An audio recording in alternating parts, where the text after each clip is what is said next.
didn't go down to watch it. My dad was, along with Colonel Bain, was very active in the Historical Society out of Sunbury.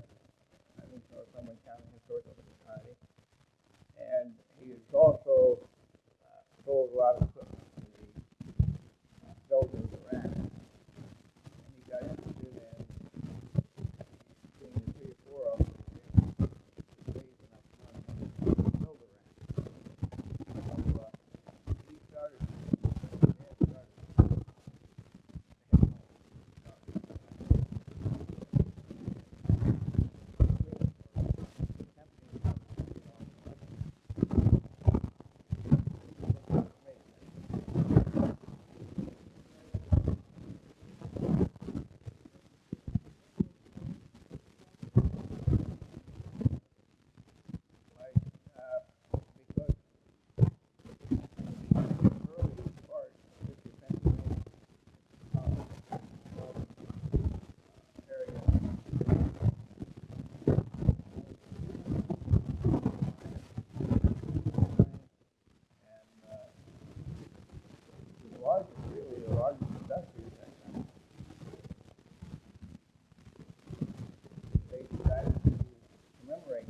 Because Mr. Duncan and several of the other people interested had family members that had been logging a number of years on the original raft. So they wanted to kind of put it in history. Now, the actors don't sell lumber, but that was just a small part of it in order to make up some souvenirs and that kind of thing.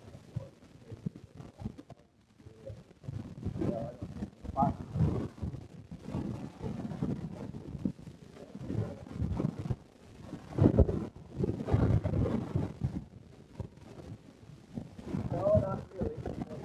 He made the arrangements right at the beginning. That was nobody under 16 would be allowed.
I really don't know because I didn't get there early in the morning. I had to be there at 6 o'clock in the morning, but I really don't know that end of it. But I know when we went over the runway, comes a small runway there, Main Street, purposely made that folks and so forth could go down the ramp and shoot. Yeah, shoot. There was water over the raft when we were down there. Was there an anticipation of thrill or that morning waking up, going down to the last raft and seeing it first? Well, I don't think I really realized how important it was. I just something that Dad had. We had done. Used to hunt together and fish together and do those kinds of things. And it was another. To me, at that time, was just another father-son deal, but it turned out to be a lot more than that. When did you recognize the importance of the last raft? Well, probably during the trip down, because there was a lot of socializing. People were very friendly. Everybody was talking to everybody else. There was always people that knew something that somebody else didn't know.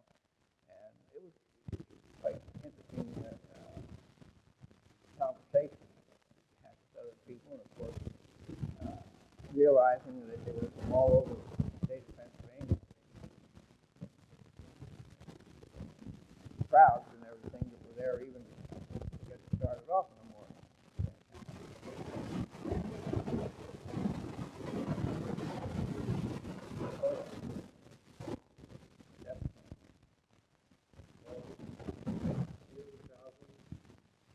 There was a lot. There was a lot. And right, particularly where we took off, it was almost mass confusion. There were so many people there that, wishing each other well and so forth. That's when you knew that what raft was a big deal. Yeah, it really did. Describe going to the sea. Well, it was a little scary because the minute the raft killed us, which was made to do that, the water started rushing over, and you're standing in water. The water's rushing by, you're going down. It was kind of a funny feeling because it made you wonder, well, now, if this happens here, what happens the rest of the way down? Basically, if you were wearing low shoes, fortunately I had boots, so it didn't matter. Anybody wearing low shoes was just in water over.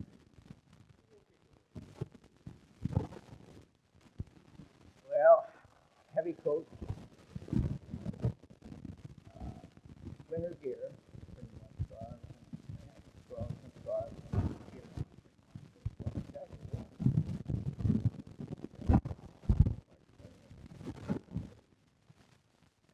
They were pretty well bundled up, and they served a lot of coffee. They had a cookout. Absolutely. Sandwiches and little candy and coffee.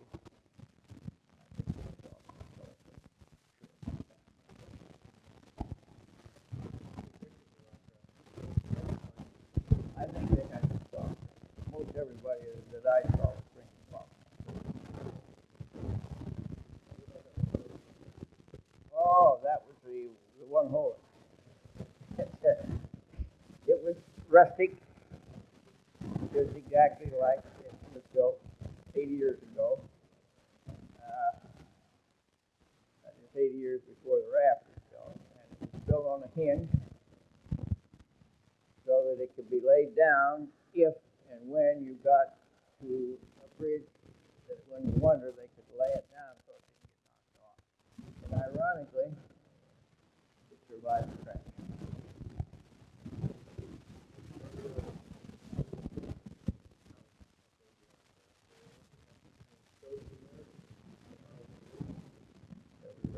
Big old-fashioned iron hamburgers and hot dogs and coffee, and it was pretty nice. Coming down the river from Williamsport after you went to the shoot, really long stretch to go down here. I don't remember seeing any, but because it was kind of like a misty rain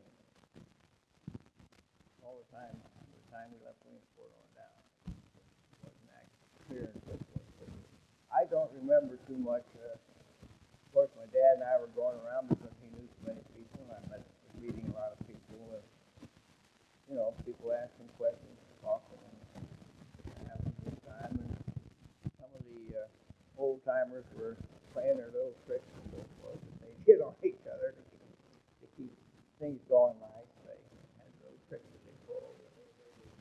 Oh, they'd crack jokes or do something, tie something on to them or something like that make it embarrassing.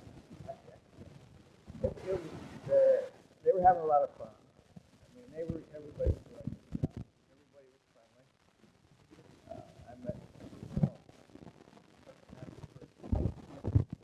basically I knew John Bain, and I knew the gentleman that was the one armed Cooper. I knew him, but I had met them before. My dad, in the summer times before this happened, I used to go up to the lumber camp with his tail tonight. Lumber camp. And that was a big thrill. Get up in the morning and get out there and table meet with those lumberjacks. If you want to see somebody eat, you have to go there. You know, have your eggs and bacon and fried potatoes and all that stuff they eat. But there was a lot of things connected to it other than just the trip. You know, 15 miles a year.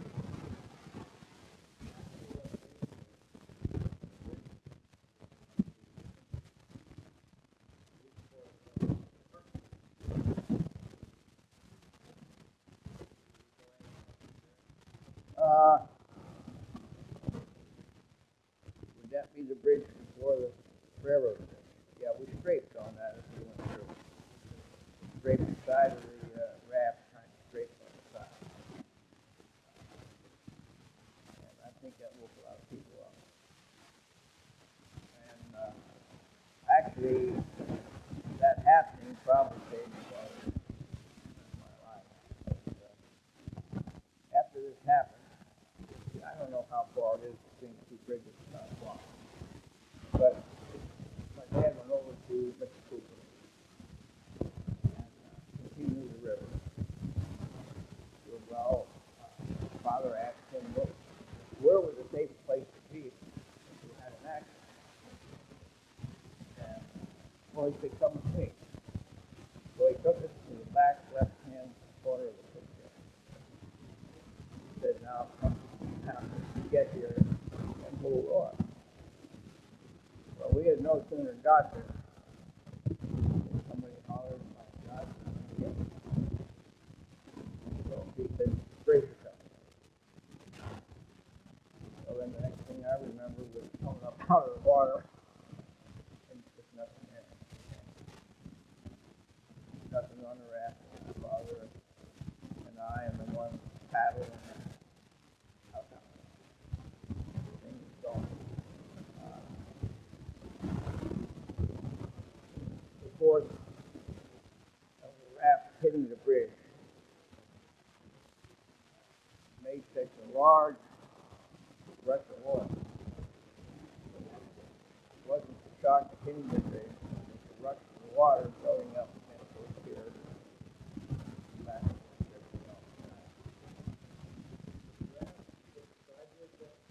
Yes. Right. Well, when that happened, Ed and I were right where the center of the pier was, leaning up against that, with our feet on the raft.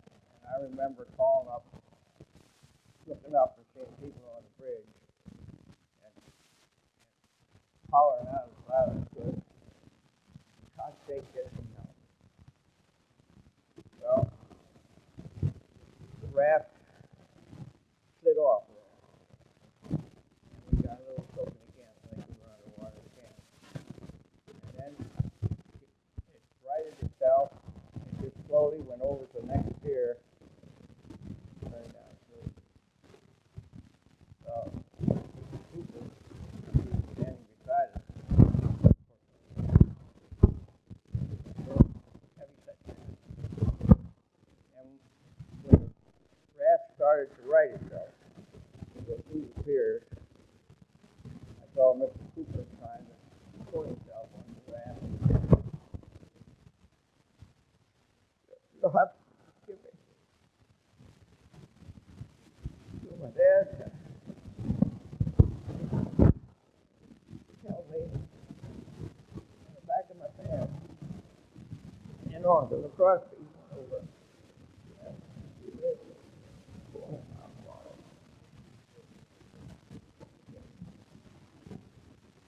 Sorry, I didn't expect to have this happen. But,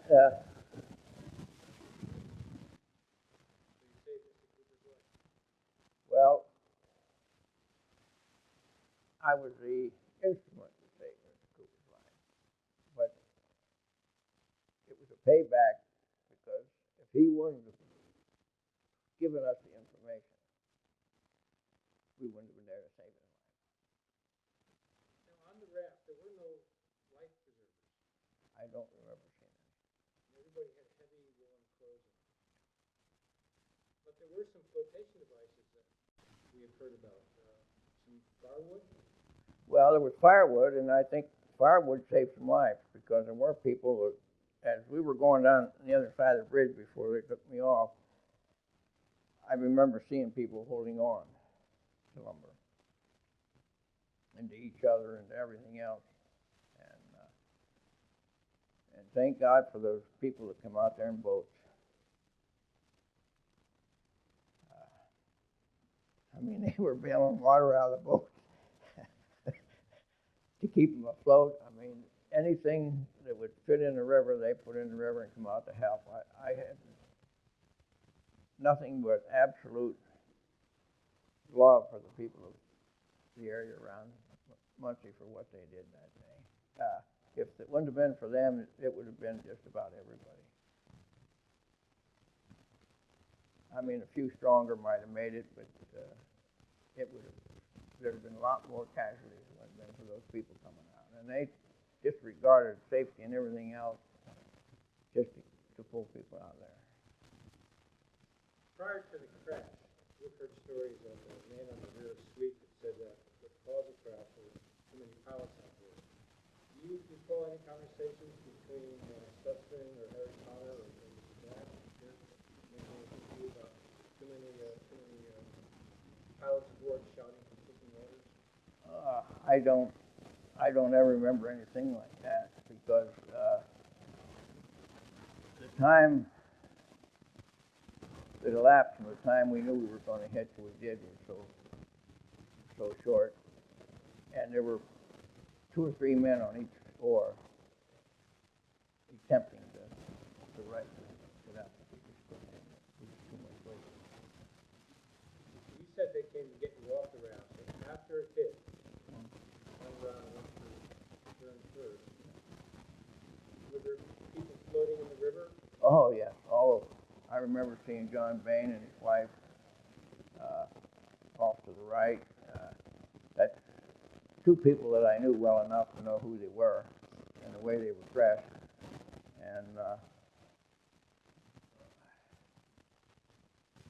they were floating all over both sides, and these boats were coming by and pulling them in, and there were even people hanging on the side. I mean, they'd fill the boat up and they'd still hang on the side till they got them inshore. It was fantastic, the amount of work they did. Did people crawl back or swim back to the raft?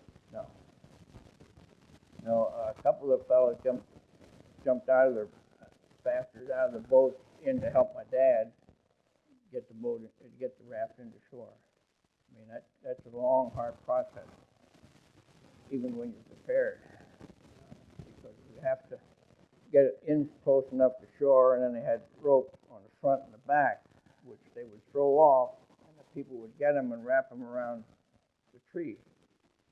Snubbing tree. Yeah, and when they snubbed tight, that would slow you down. They let them go and run down to the next area and get ready to snub down there, and that's how they would get it in. Get it stopped once they got it in.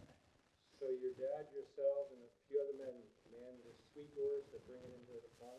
Well, I didn't man anything because the first boat that came close, my dad said, put him in and take him ashore. And I got in with, Mr. Cooper and I think, went in the same boat. But there were other people in it, too. They took us into the cabin there along the banks. And that's where you were reunited with your dad at that time? No, I didn't see my dad for a week after that. A week? Yeah. Well, he lived at Bellefonte, and I lived at Milton. We didn't get to Washington, I'm sorry. And I didn't get to see him until about a week after that. So it wasn't because of the crash? No. You must have been freezing in that boat. It was cold. But I really didn't mind it so much till they put me in the boat to take me on shore. And then it hit. But when they took us on shore, they took us up to I called it a cabin, but it was actually a home, I imagine. And they took us into the center room, which had a pot-belly stove, the old-fashioned pot-belly stove, and had us take all our clothes off. And they wrapped us in a blanket and set us around a stove in a circle. The ones that were in that house, now they were all male there. They took the ladies to another house and the men to this house. I don't know how many other houses were involved. And that's when my famous words were about I had my first taste of whiskey, because that's the first thing they gave us was brought a cup around and gave you a big shot of whiskey that's supposed to warm you up or something. I don't know what it's supposed to do, but it didn't have any effect on me, I'll tell you. So, then from there we went by car to the old Muncy Hotel on the corner that's now elderly, I believe it's an elder center, and took us up to the second floor and put us in the bed, two together in the bed, and the only thing we had was the blankets that they gave us. But the people back at the bungalows did bundle up our clothes separately, all. And I was there for, well, the doctors came and the nurses came, and we got another taste of whiskey. And by that time, my brother-in-law, future brother-in-law, came and picked me up and took me down home. How did he hear about the crash?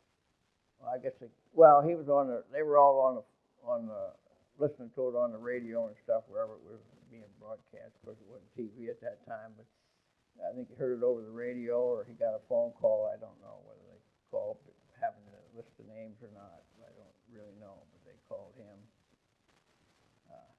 because my mother didn't drive, so. It was actually my sister's boyfriend at the time. He came and got us. Got me. I didn't, and like I say, I didn't see my dad for another week. Did you have to go through a coroner's inquest? Do you remember anybody interviewing you about what happened? No. So you left the Marin Hotel, And what it was called, went back to Watsontown. yeah. Mm-hmm. You still live along the river? No, I live down in Lewisburg now. Yeah. How did the Last Raft tragedy affect you in your future? Well,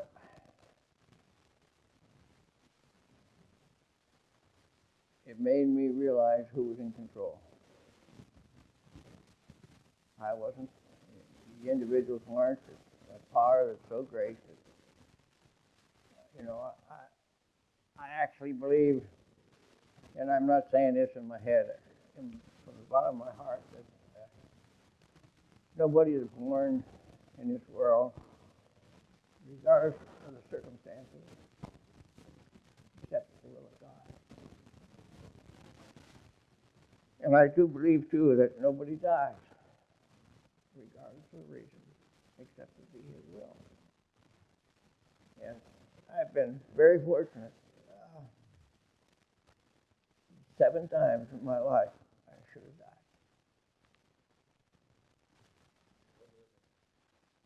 Well, the first time I was preschool. I hadn't started school, first grade. And I lived right next to a pool hall. And the young fellows, seniors in high school and the young college fellows, in the evenings, in the summertime, the evenings used to hang out at the pool hall and be out front. And their favorite deal was to have us young children stand with their back to them and put our hands between their legs, and they would flip us up, and we would land on our feet. But something happened, and I lit on my head. And the only thing I remember about the whole thing was that I ran in the house crying, and I passed out. And my mother called old Doc Hummel. He was about 80 years old at the time. And he said, send your daughters out to get all the ice you can, because at that time, we had 4 or 5 stores, and everybody had cracked ice, get all the cracked ice you can. And they put me in bed, and he packed my head in ice. And I was unconscious for that week, plus I think it was 2 days, 2 or 3 days.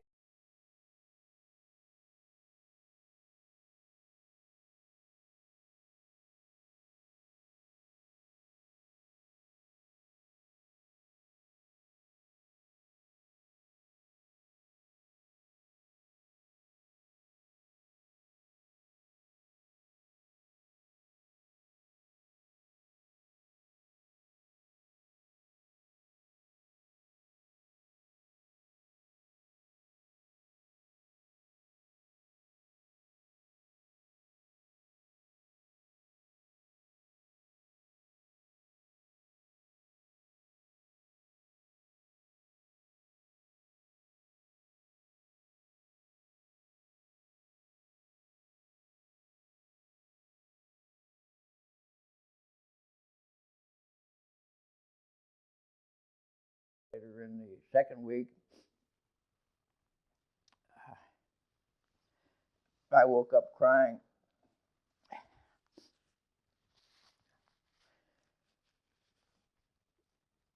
And my mother asked me what was the matter, because they had 24 hours surveillance at my bedside all the time. And I told her that this man wanted me to go with him. And I didn't want to go. And I passed out again. 3 days later, I woke up. Nothing. To this day, they can't find any reason, any damage in my head. Wasn't your time. That was the first one. Well, this was an adventure for you and your dad.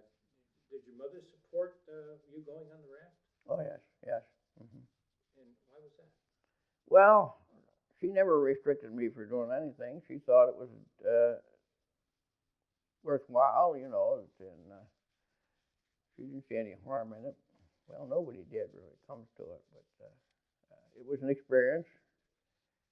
They never stopped me from learning things, and sometimes it was a pretty hard way, but I learned, you know. Let me go back to back in time a little bit, George.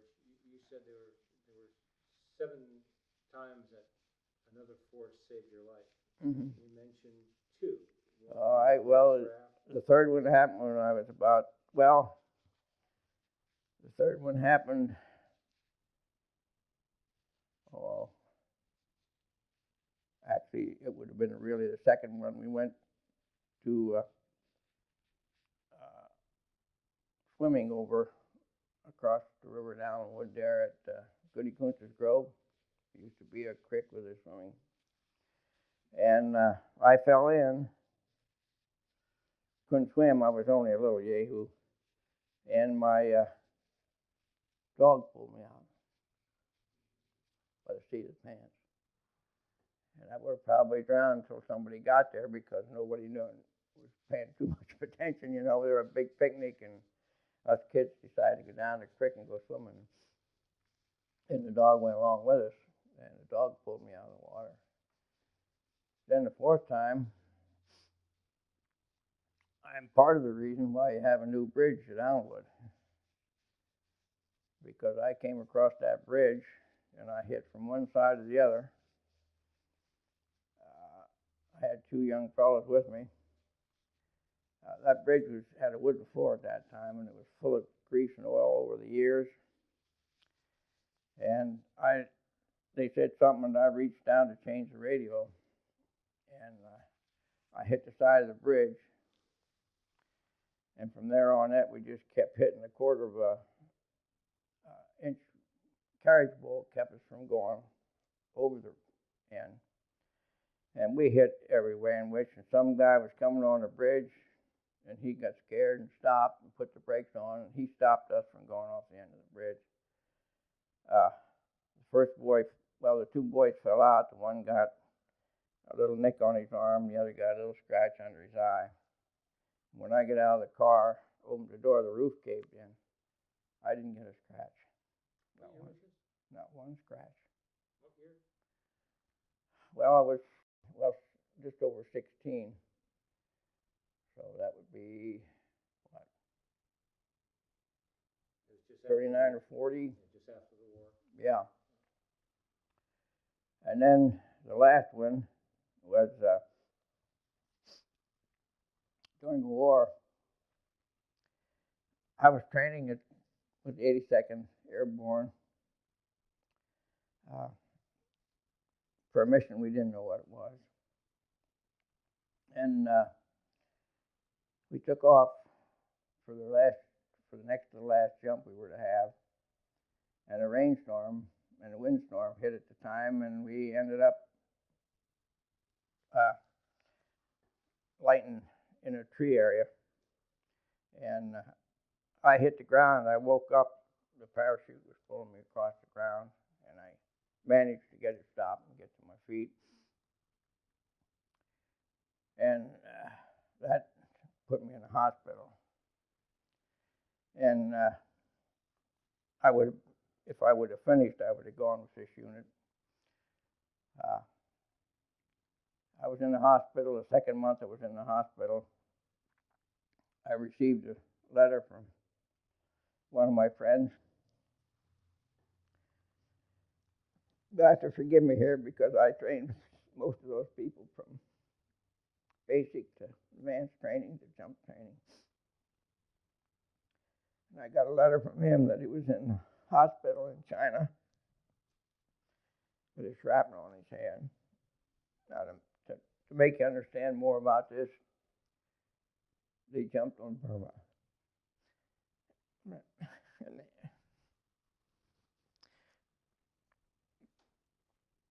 This one regiment held up the entire balance of the Japanese army from going into China, which would have meant the war would have been different. But his letter stated that they lost, either wounded or dead, 8 out of 9 before they hit the ground. But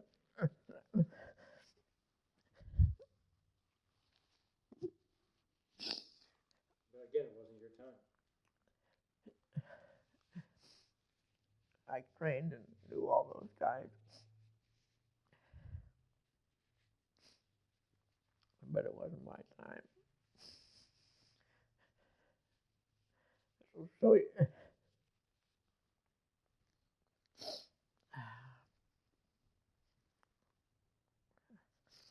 managed to retire from the Army through the reserve system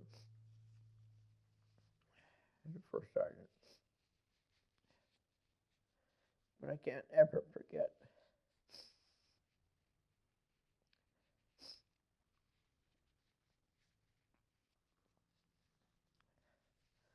so you can understand why I believe the way I do. Now, have you taken that belief and have you shared it with others? And do you continue to do that? Most people don't know. But it changed your life. You told me once before that it changed your life. That Definitely. You now believe in a higher power. Yeah, what the cap off for that was, I'd been going to church regular, and I was at the time I was working at the federal penitentiary down here in Lewisburg, and I don't think I ever told anybody this, so you'll be the first. I was working morning watch in E&F block, which at that time were dormitories. The particular incident happened on F block on the second floor, which was a large room. Oh, I can't describe the size of it, but it had double bunk beds all around the side, around the back, around the other side, and double bunk beds in the center that was full of inmates. And my job on the morning watch was from 11 o'clock till 6 o'clock in the morning was just to count a couple of times in the evening. Went around to count at 2 o'clock in the morning, and as I was going up the steps on the second floor, you could see in the restrooms because they had glass there so that the officers could always observe in the restroom. And I saw an inmate push something back to the one toilet and run out. So I went in and I found 9 knives. And come out and took them downstairs. And then that was the first time in my life that I was afraid. I'd always been a tough guy. Wouldn't stop at anything, wasn't afraid of anybody. But I knew I had to go in and count that dormitory, not knowing what was the reason for the knives. So I'll be very honest with you, I prayed. I told God, if I can't win alone, you'll have to go with me. Because if anything happens, the only thing the other officer can do is run for a phone. And I said, no. And all at once, I felt calm. So I told him to lock me in, and I made that count. Nothing happened. To this day, I don't know what was going to happen. But the following day, I gave my life to Jesus.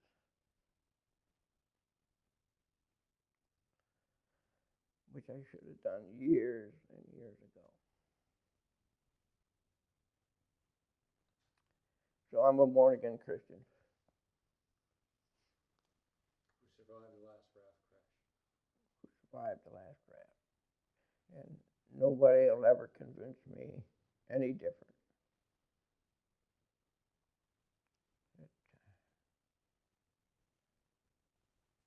Who spared my life? Still not your time. Every time. Time and time again. And it took me till I was 55 years old to know the truth. I tell you, I made many, many mistakes in my lifetime before that. Any questions? One question, George. A man named Flanders Keller got on the Last Raft down at Port Trevorton, and he went from there down as far as McKee's Half Falls. And he said that the raftsmen were having a bad time of it because of the wind blowing. When you were riding up at Williamsport, was it windy then, do you remember? No, there was a slight rain, a drizzle of rain, but that's the most I remember. But two, you got to remember that from Muncy on down, you had very little experienced people. Now, a young lad, well, he wasn't so young, by the name of, I can't think of his name now, but him and his sister. Let's explore that. You say there weren't many experienced people. From the wreck on down, that took it the rest of the way. No. And if you would go down to the one little restaurant that sells the beef sandwiches, the latest one on down toward Selinsgrove.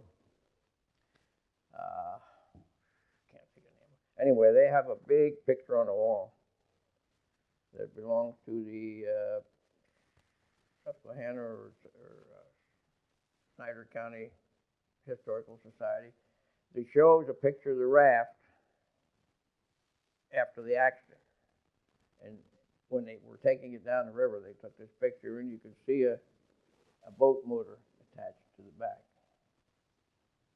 Now that's what they did to make sure they could handle the raft. So there was no boat motors on it before.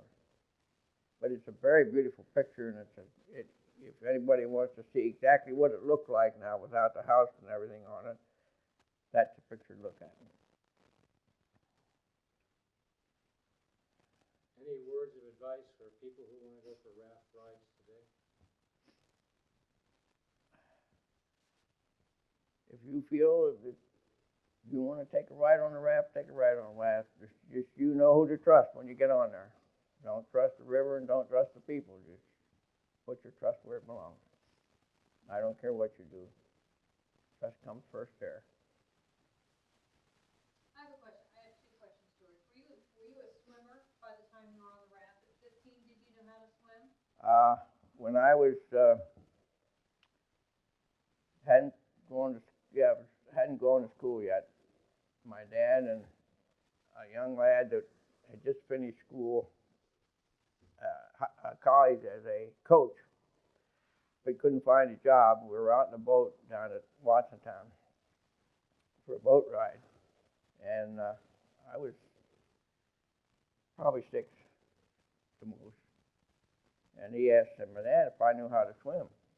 Dad said no. He said he will now, and he threw me in the river.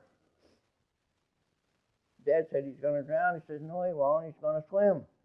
I swam back to the boat, and I've never been afraid of water since. And I've never been a real good swimmer, but I'm not afraid of water. But that's how I learned how to swim. The other question I have for you is, so the crash was on a Sunday, so you were home then Sunday afternoon, Sunday evening. Were you then, did you go down the river and watch the raft go past? Well, I was in school when they down the high school building here in Washington. It was right along the river, and they excused the students to go, and I didn't go. But one of my buddies came back, and he said, "Do you want to go on your own bar, or are we going to take you down?"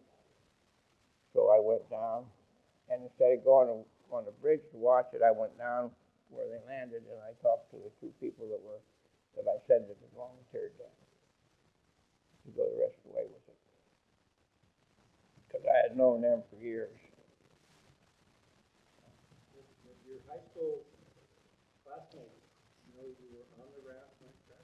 Yeah, I had to write a piece for the letter for the paper we had there. I wrote a piece about it in the paper for that. Yeah.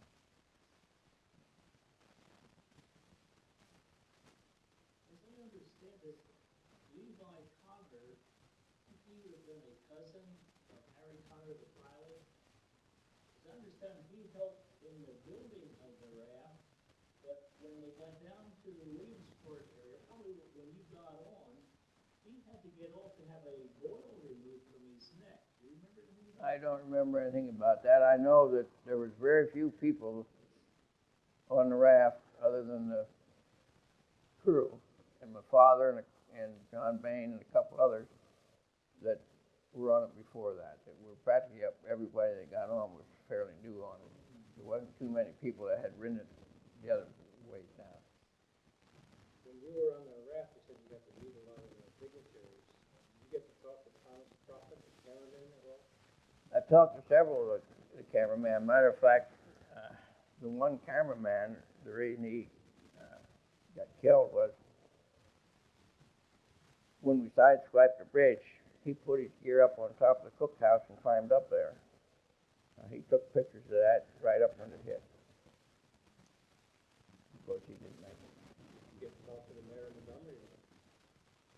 No, I didn't talk to him. He had gotten on Williamsport. Yeah, he was on. And the one, Dennis from Montgomery was on. That's the mayor. Yeah, I didn't talk to him personally, but I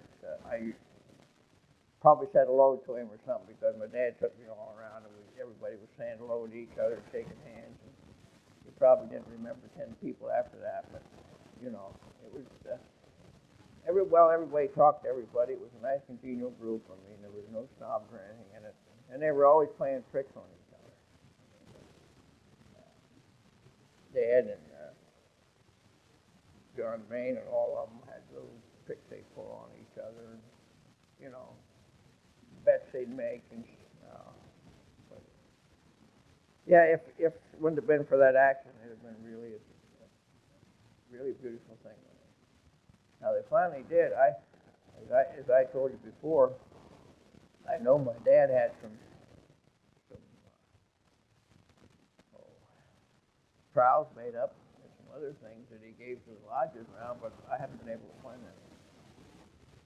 Gavels and some little triangles. Yeah, yeah, and I haven't been able to find it since then.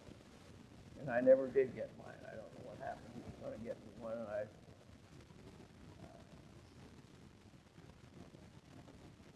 so the only thing I have, I gave to my son. I was going to get it, and I forgot about it. Was my dad did record what happened there with Cooper and I on the inside page. I gave that to my son. He wanted it. Outside of that, I don't have any. Dad was going to get me a crown and all that stuff, but I never did get it. So, you know.